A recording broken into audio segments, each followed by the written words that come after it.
Hi friends, எல்லோருக்கும் வணக்கம். இன்றைக்கி என்ன டிஷ் பார்க்க போகிறீங்கன்னா, இன்றைக்கி புரோட்டா சாலா தான் இன்றைக்கி செய்ய போகிறேன். Easy recipe. வாங்க எப்படி செய்யலான்னு பார்க்கலாமா?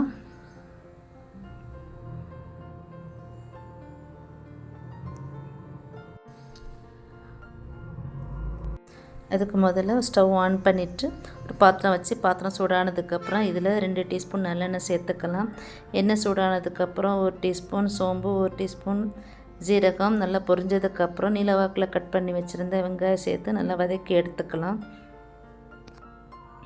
இதில் ஒரு கொத்து கருவேப்பிலையும் சேர்த்து நல்லா வதக்கி எடுத்துக்கலாம்.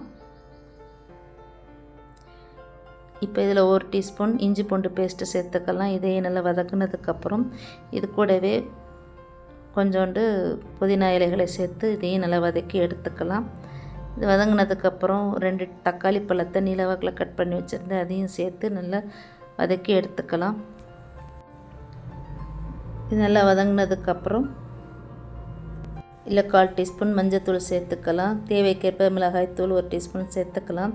2 டீஸ்பூன் மல்லித்தூள் சேர்த்துக்கலாம். இது நல்லா சேர்த்து நல்லா வதங்கினதுக்கப்புறம் இதில் 1/4 டீஸ்பூன் கரம் மசாலா தூள் சேர்த்துக்கலாம்.